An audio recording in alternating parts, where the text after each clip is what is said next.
बिहार में विपक्ष के बड़े नेताओं को केंद्र सरकार की ओर से वीआईपी सुरक्षा मिल रही है। पहले चिराग पासवान और मुकेश सहनी को जेड और वाई+ कैटेगरी की सुरक्षा दी गई और अब नीतीश कुमार से बगावत कर अलग हुए उपेंद्र कुशवाहा को भी वाई+ सुरक्षा दी गई है।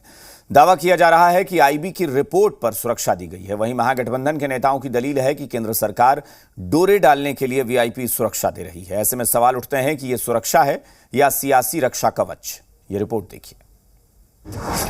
बिहार में विपक्ष के नेताओं को वीआईपी सुरक्षा, उपेंद्र कुशवाहा को वाई+ सुरक्षा। वाई+ सुरक्षा के क्या हैं मायने?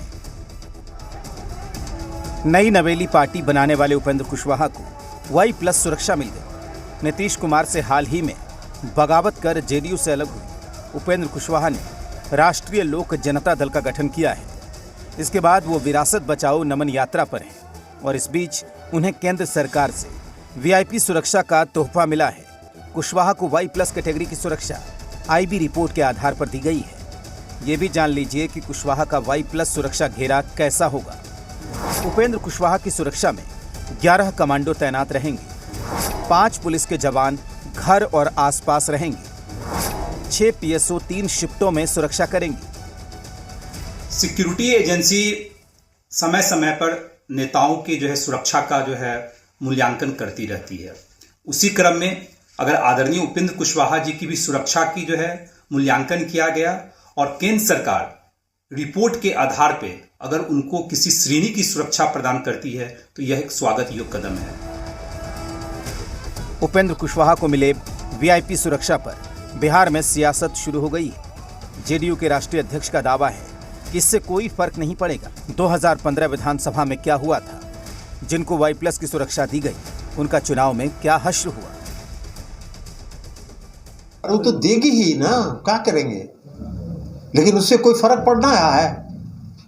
2015 का विधानसभा चुनाव याद करिए।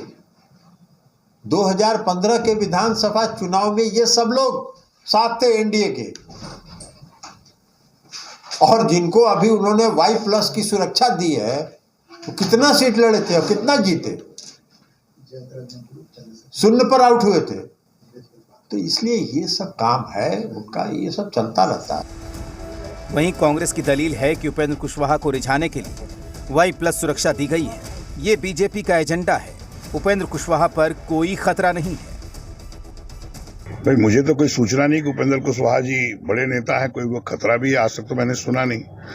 और जब से वो जदयू से थोड़ा अलग दिख रहे हैं तो भारतीय जनता पार्टी उसको अपने खेमे में लाने की उसको वाइस सिक्योरिटी देती है।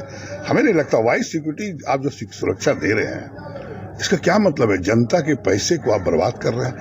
किसको दिया जाता है? जिसको एक तो प्रोटोकॉल पे मिलता है, या दूसरा इसको बहुत खतरा हो और वो देश के लिए बहुत ही कीमती चीज हो। बीजेपी पर उपेंद्र कुशवाहा को अपने पाले में करने का आरोप लग रहा है। हालांकि केंद्रीय मंत्री महागठबंधन के इस आरोप को निराधार बता रहे हैं। अश्विनी चौबे की दलील है कि बिहार में आम लोग भी असुरक्षित हैं। सीआईडी का रिपोर्ट होता है, इंटेलिजेंस का रिपोर्ट होता है। जिसको जब सुरक्षा की जरूरत होती है तो केंद्र सरकार, राज्य सरकार राजनीतिक व्यक्तियों को सुरक्षा देती है। तो उसमें हलचल करने की जरूरत क्या है? ये कोई राजनीतिक विषय नहीं है, ये सुरक्षा की बात है। और आए दिन हमला होते रहते हैं। कभी कभी दुर्भाग्यपूर्ण है बिहार में असुरक्षा की भावना आम लोगों में घिर गई है।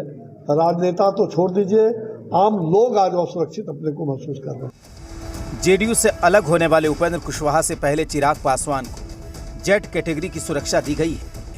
वहीं विकासशील इंसान पार्टी के अध्यक्ष मुकेश सहनी को वाई+ कैटेगरी की सुरक्षा दी गई है।